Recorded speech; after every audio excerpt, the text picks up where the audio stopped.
It was a dark August morning when Westminster Magistrates Court was filled with a heavy sense of tension. As soon as Kavanagh showed up on the video screen, the connection sputtered with doubt, causing an atmosphere of anxiety. Kavanagh, who is known as a fearsome crime boss, stayed calm, crossed his arms, and showed a fierce determination on his face. He paid close attention to everything. But soon after, the judge made a shocking announcement that sent shockwaves through the courtroom. Thomas "Bomber" Kavanagh, a major figure in the notorious Kinahan gang, was found to have made a deal with the National Crime Agency of the UK. So what happens to the Kinahan Cartel if Thomas snitches? So Kavanagh helped the police find 11 deadly weapons by telling them where a secret cartel weapons cache was located, in exchange for a lighter sentence. The details of his cooperation were shocking. This brought up a very important question. Would Kavanagh's brave move pay off, or would it go horribly wrong? He used to be known as a respectable drug lord, but now the shameful names of being an informant and traitor were attached to him. People he used to count on, who were once his allies, started pulling away from him. The criminal world was scared because Kavanagh had skillfully and dangerously put himself in a situation that made them afraid. Thomas "Bomber" Kavanagh, a well-known player in Ireland's criminal underworld, took over the Kinahan Cartel's operations in the UK after moving there. His crime ties got stronger when he married Joanne Byrne, sister of Liam and David Byrne. It was also interesting that he was linked to the Byrne crime family, which was a big part of the Kinahan network. But in 2022, Kavanagh was facing an unbelievable 21-year sentence for planning a huge €200 million drug operation. Later it became clear that it was not 200 million, but 36 million. He was convicted of this plan and pleaded guilty in the courtroom. As the probe went on, it became clear that Kavanagh was more than happy to talk about his crimes, which was a big change from how he had been acting before. People started to wonder if he would give in to the pressure, or stick to the usual criminal code of silence.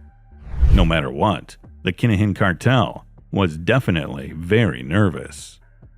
In 2016 and 2017, Kavanagh was at the top of his game and looked like he couldn't lose. But in 2017, police did a raid on Dublin's Green Oak industrial estate and found drugs, weapons, and papers that could be used against him. This was the start of the end of his criminal empire. This raid led to a full investigation, with the Gardaí and the UK's National Crime Agency working together closely. This investigation led to his current long jail sentence. Kavanagh was recently back in court on new gun charges, along with co-defendants Sean Kent and Daniel McLaughlin. This was part of the investigation that got his son Jack and his brother-in-law Liam Byrne pulled over and sent back to the United States. Messages that were read by someone else connected them to a network that sold guns. The 11 guns that were found in Newry in May of 2021 were traced back to Kavanagh, who is now facing 5 firearms charges. This showed how deeply he was involved in the arms trade, which made the case very important for law enforcement. The study used ANKR chat handles and information about guns, some of which were hidden in Ireland. In a shocking turn of events, it came out in court that Kavanagh had been very helpful in helping the cops find the weapons in Newry. He planned their findings as part of a well-thought-out plan. The National Crime Agency thought that Liam Byrne, Jack Kavanagh, and Sean Kent planned to tell the police where the weapons were hidden in order to get Thomas Kavanagh's term shortened. Peter King, who is serving an 11-year sentence for trying to kill someone and is thought to be in charge of a crime network, was also linked to the case. Sean Kent is accused of planning this plot from his cell and using encrypted text to pretend to be someone else. Kavanagh's network was taken apart as these events, starting with the French government's access to the communication platform, came to light. The 2017 Green Oak raid, which found the weapons cache and marked the end of Kavanagh's once powerful empire, was the source of many clues. The documents that were taken from Kavanagh's gang showed how the cartel brought trucks and guns from Europe to the UK and Ireland. Then, these papers were sent to the UK, where Kavanagh lived in a wealthy area of Tamworth. This led to the NCA looking into an import-export company in a big way.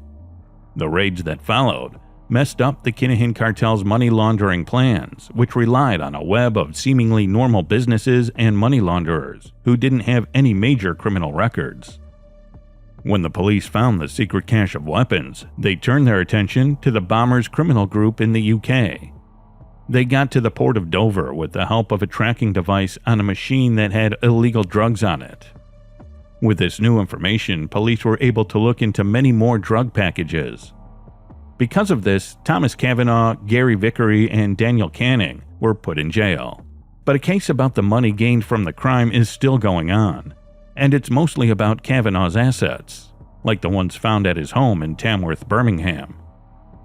After the shooting at the Regency Hotel in February of 2016, records from 2017 show how quickly the Byrne Group, led by Kavanagh, got back on its feet in the criminal world.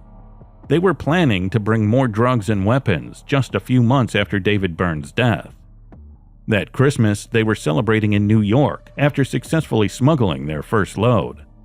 But finally, word got out about what they were doing, which led to the Green Oak location being found just a month later. The probe into the major gun plot has been going on at the same time as these events, and it could be the end of the bomber's criminal career, if it still exists. If Kavanagh even hints that he might be working with the cops, things will go badly for him with Kinahan. People who spy on others are not allowed in the criminal world. Thomas Bomber Kavanagh's future is unclear, which brings up an interesting question. Will he keep giving information to the police in the hopes of getting off easy? The police and the gangs are both interested in this question, especially since Kavanagh could get an extra 20 years in prison if he was found guilty on the firearms charge. He might only be able to get his sentence cut if he cooperates, and it could also affect the case against him for having significant criminal assets worth about 42 million euros. Daniel Kinahan is very worried about Kavanagh because he used to be in charge of the Kinahan Cartel's UK arm, and has a lot of power in negotiations. People often thought of Kavanagh as Kinahan's right-hand man, especially after the shooting at the Regency Hotel, and their work together on other killings. Imran Arakas, an Estonian hitman, made a big mistake that put Kavanagh's friend Peter King and Kinahan's friend Douglas Glenn in jail.